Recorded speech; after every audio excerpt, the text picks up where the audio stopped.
So, did you know that Florida Man is in fact bad? You may have quite liked Ron DeSantis. I quite like Ron DeSantis because he's doing things I like. But have you considered that actually maybe you should be a radical leftist? In which case, everything Florida Man does is awful and evil. And he's, in fact, I'll save the characterizations for a little bit because they're genuinely hilarious. Because I don't have any particular animus against Ron DeSantis, obviously. Done zero things to annoy me. Yeah, exactly. I like Ron DeSantis. And so he seems like a fairly normal family man who happens to have gained control of the state of Florida and is changing it into a good place to live, which is why millions of people are fleeing from California and New York to go and live there. So lots of people agree. But before we go on, as to why I think that Florida Man is in fact good and not bad, go and check out my book club that I did with Thomas about Beyond Good and Evil by Friedrich Nietzsche, because it was in this that I was persuaded that in fact the death penalty is a good idea and the progressive view on the death penalty is nonsense. And this will become applicable as we go through this segment, because we're going to hear some anti-death penalty arguments, because Florida Man was like, maybe we can hang nonces. And they're like, well, we can't do that. That'd be terrible. And there are actually some arguments as to why they shouldn't do that. Well, for America, it should be the lethal injection on the firing range or the electric chair. Like, they've got systems other than hanging. Yeah, they are barbarians. But so we'll begin with Ron DeSantis plots. The reason this is a segment I'm doing is because this came up in my timeline. A lot of what I want to talk about comes up in my timeline. So, we're just going to have to deal with the reality of social media. But this is one of the Young Turks' little subsidiary channels by John Iadarola or someone, which is the man we're looking at here. What's going on here? What is that? 790,000 subscribers, 900 likes? Yeah. 10,000 views in 13 hours. How does that happen? I don't know. But I thought we'd go through the arguments, possibly because of the incredibly low quality of the content. But as you can see, DeSantis plots. Here's what we know. DeSantis plots? What do you mean plots? Was he Sauron? Right? Florida Governor Ron DeSantis has some insane policies and potentially terrifying plots that he will bring to power if he's elected president. As in, this is his his agenda. This is his what he's going to do. Every politician has something that they tell people they're going to do if they're elected. But this is a plot. Plotting. Yeah, exactly. Plotting. Evil plotting. So anyway, let's watch clip number 1, in which John explains to us essentially his view and framing of Ron DeSantis.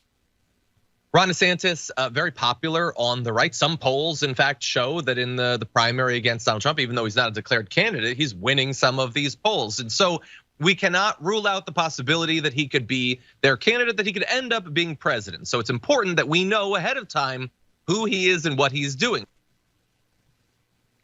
So get Florida Man derangement syndrome in your head nice and early, right? Hasn't declared, nothing's on the table, but you need to be afraid, right? So we'll give a nice list of what Ron DeSantis' wins have been so far. They've been pretty good. Let's watch. Here is just a taste of the very recent effect that he's having on Florida, what he could bring to the entire country. Update on a story we've already talked about. The College Board is now actually going to be stripping down its AP curriculum for African American studies. After heavy criticism from Governor Ron DeSantis, just today, they announced an official curriculum for its new advanced placement course in African American studies, stripped of much of the subject matter that had angered the governor and other conservatives. So they have purged the name of many black writers and scholars associated with critical race theory, the queer experience, and black feminism, ushered out some politically fraught topics like Black Lives Matter, one of the biggest social movements in the history of our country. Can't learn about it. It also added something new. Black conservatism is now offered as an idea for a research project. Honestly, sure. So that's just really good, isn't it?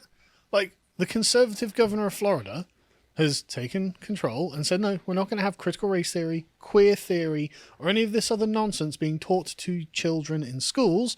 I'm going to clear them out. And in fact, I'm going to put in a conservative curriculum because... I don't think he even did that. Well, no, he's floated it. But no, but like it's completely centrist in the sense of like, okay, left-wing nonsense out, and if you want to do right-wing things, that's fine now. Yeah. It's no longer banned. Yes. But the point is, this is what you would expect from a conservative governor of a state, to do conservative things. He's doing what Trump should have done. And so you can feel the sort of undercurrent of, oh God, this is actually bad. Like with the Orange Man, this is all bluster. We knew we were blustering. We knew we were just like over-egging it. But this guy is actually doing things. And he seems to be just quite level-headed, frankly, about everything, which makes them even more afraid. So they have to characterize DeSantis in the most charitable terms. Let's watch. We're stripping all this out because it's inconvenient. He is a racist man running to be the avatar of modern conservative racism. That's what it is. That's why this is here. The avatar of modern conservative racism. It's like the avatar of Kane. Yes. It's just DeSantis' face. Yes, a giant flaming racist. But there's the thing. It's like, okay, so this is literally the opening minute or so of their video. So it's like, right, okay, they hate Ron DeSantis, and they have set up a particularly crazy perspective. And so one thing they're concerned about is the increased use of the death penalty in Florida, which I'm in favor of. Let's watch. He's floating two proposals designed to produce more executions, okay? Again, there's not enough human sacrifice going on. He wants to increase it. So the first, Ron DeSantis suggested during an appearance in the Florida Sheriff's Association, was to allow juries to sentence someone to die even if the jury vote is not unanimous. Fine, have a supermajority, he says, adding that execution should be permitted if maybe 8 out of 10 or something of a jury's members vote for the death the death penalty. What do you make of that, Callum? I don't know. I mean, I don't think DeSantis is actually right there. Depends on what crime deserves the death penalty. Which we had this debate before, but Yeah. I just think that's really funny. I don't actually think that's probably how it went down. It was like, fine, kill some of them. I don't know. But like, I actually think the standard at the moment is it has to be unanimous. So everyone on the jury has to say, yeah, this person deserves death penalty for what they did, which I actually think is a good standard. So yeah, DeSantis is going too far there, but I like his instincts. Too many murderers are going unhanged. These good instincts. My opponent wants to talk better mileage. I want to talk about killing them all. So let's hear from these people why they think the death penalty is bad. He wants more people to die. He knows the right wants more people to die. So you won't learn anything. If you end up in prison, you might well be killed. And we have more, actually. But Jared, what do you think about this? Death for the death god. Vote Trump. Literally, the Republicans are actually the party of corn. Skulls for the skull throne, says Ron DeSantis, right? But the thing is, notice he slipped it in there you won't learn anything in prison. What? That's not what prisons are for. We're not putting people who rape and murder children in prison so they can learn something. Well, they didn't know, obviously. They just need a bit of, exactly. bit of retraining. We're putting them there so they don't murder and rape anyone else. Like this is genuinely, and this goes back to the Nietzsche thing, like this is genuinely the sort of revenge of society against the wrongdoer, protecting society from that person. I find this very persuasive. So one thing you'll note though is notice how they talk about these convicted criminals who are in almost every case murderers. I think it is murder that is the minimum threshold for the death penalty in the United States, and so they're defending a bunch of murderers. They're just completely defending them. And so I thought I'd just look up every person on death row executed in 2022 by the US, and I just literally clicked on a few of these at random to see what these people had done, because this is the thing that always gets subtracted from the death penalty argument. It's like, well, you're just murdering. It's human sacrifice. It's like, no, it's about just recompense to the person who did something atrocious, right? So I just picked a few out. Here's Gilbert Postel, an Oklahoma man who was executed for his role in a quadruple slaying in 2005. Right? This guy, straight white male, if you can go to the next one, John, just so you can see a picture of him. Straight white man, so I don't know why John's in favor of him, right?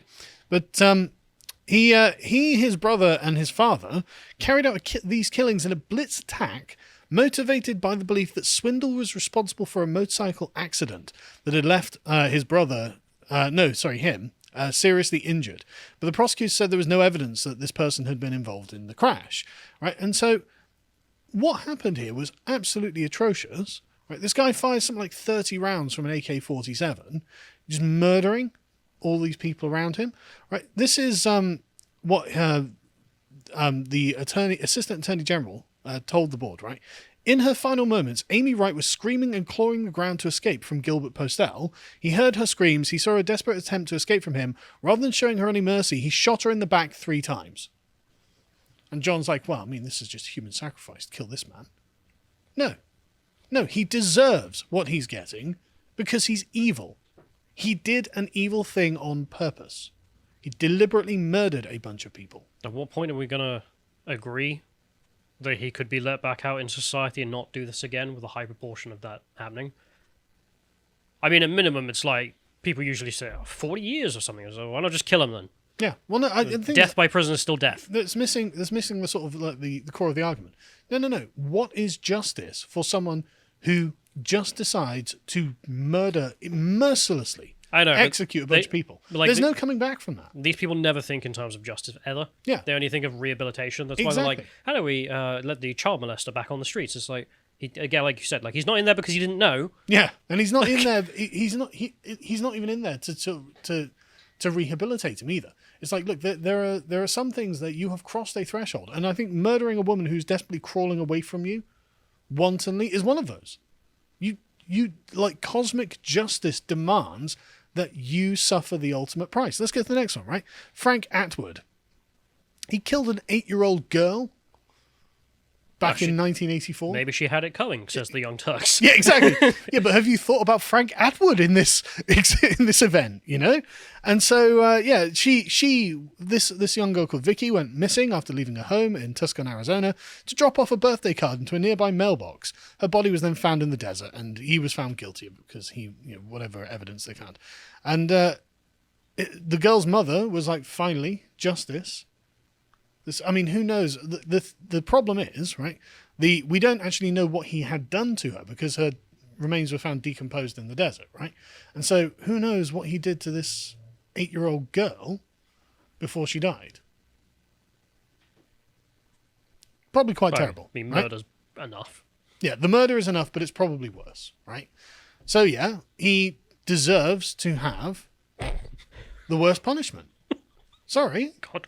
What? The chat. Maybe she was Armenian. Okay, chat. The next one, Kosal Chanthrakumane. I can't pronounce that. But he murdered a woman called Sarah Walker, who was brutally beaten and stabbed to death while she was showing him a home in an area of a place called McKinney. She was an estate agent, and she was showing around her. And for some reason, he decides to murder her in the home. Stabs her to death after brutally beating her and then stole her watch and ring. It's like, sorry, like, oh, but I'm a changed man. Yeah, but that doesn't bring her back. Like, sympathy for the murderer is prejudice against the victim. And I think we should, in fact, have sympathy for the victim. So, in fact, this person gets what he deserves. The next one is just Kevin Johnson, a death row inmate who's convicted of 2005 murder, where he just gang execution of a police officer. His widow, we should say, said when he left for work that day, we could not imagine that he would be executed by someone who gave his life to protect. He didn't get to fight for his life. He didn't have the chance to be heard before a jury to decide whether he should live or die. Yeah. Just literally shooting a cop in the head when he's totally at your mercy. No, sorry, this person deserves to die. Right? This isn't about bloody, reforming them or rehabilitating them. This is about an evil person who needs to be prevented from ever doing this again and have the justice that is coming to him. This is what this is about, right? And so this is why I'm like, I hate the abstraction. They never talk about what the person did, They never do. Anyway, let's go to the next one. Ron DeSantis is a horrible human being, and he's going to do whatever he can to gain more power. We saw it happen with, Kevin McCarthy trying to get the speakership. Donald Trump trying to enrich himself the whole time he was in office. So, yeah, he'll move whichever way the hate moves. Who knows what he really believes, but he definitely believes in, hey, people's lives are expendable. I can say I'm tough on crime by killing more people by the state. That's really easy. I don't care about people's lives. I mean, pro-life. I mean, we have to actually look out for the family structure, but let's keep murdering people. It's fine. They can say this stuff and no one will stop and go, wait a second. You guys have a bit of a conflict of your morals that you have. Isn't it just bizarre? This is crazy. I'm just trying to look up the net worth of Donald Trump because didn't he lose like 200 million in office? 400 million, I think it was, yeah.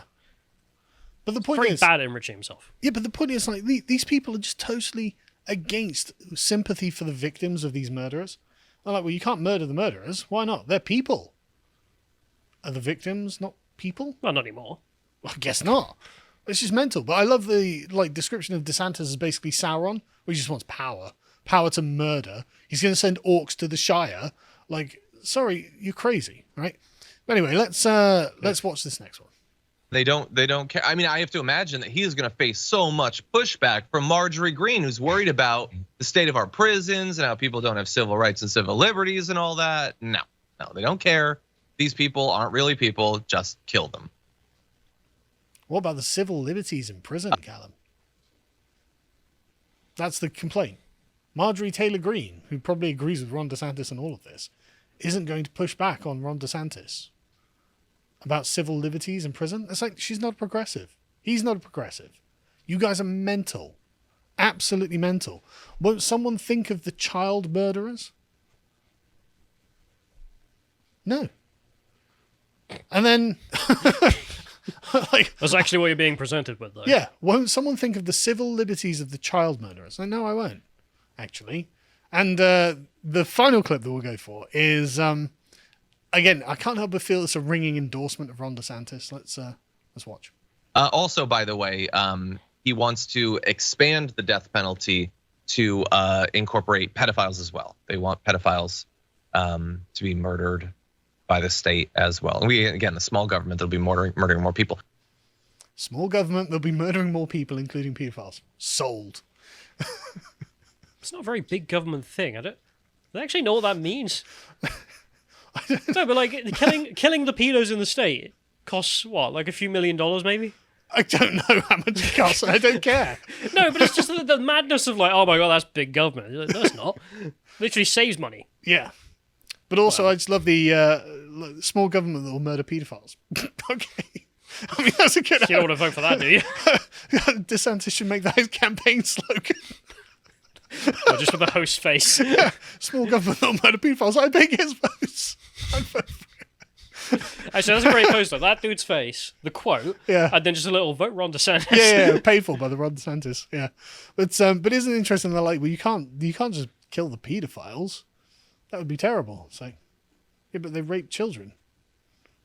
It's a pretty good reason to have that penalty. Yeah, actually, the Supreme Court has refused this, right, on the grounds that actually, if you make the death penalty the penalty for raping a child, it removes the pedophile's incentive to not also kill the child, which I think is not the strongest argument. Yeah, that doesn't really convince me at all. No. So don't you know they'll try and get rid of the evidence? It's like they're a criminal. It's a given, usually. It does seem flimsy to me too. Well, it's just the argument of well, if we if we decriminalise murder, there'll be less murders. That's what that sounds like to me. Yeah, I mean, I think a stronger argument would be, well, the death penalty should be reserved for high crimes such as murder, right? As in, if you've taken someone's life, it feels cosmically just to have your own life taken in return, right? I'm stricter on this. I mean, we've had this debate a million times. I mean, I would be down for flogging and stuff. Yeah, but it's definitely true that we've been over the whole life orders. I mean, I'm not in any way going to complain if they were like, yeah, so anyone who rapes a child gets hanged. Okay, great. But they've got an internal logic that they're trying to follow, which is the death penalty is for capital crimes. And so, okay, this isn't a capital crime, therefore, I'm glad we've been able to bring you away from endorsing the bloody code. No, no. Well, stealing a sheep. Look, you didn't need to steal that sheep. You won't do it again. It wasn't your sheep. Anyway, the bloody code was just a product of radical liberal ideology, anyway, which is true. Anyway, so yeah, Ron DeSantis, vote DeSantis whenever he runs for anything. The Young Turks think he's great. If you appreciated that segment from the podcast of the Lotus Eaters, you can go to lotuseaters.com to get access to all the premium content we have on the site, such as the Epoch series we do, this one on Nero. If you'd like to find out what else is putting out, you can follow us on Getter at lotuseaters_com on Getter. Thank you and goodbye.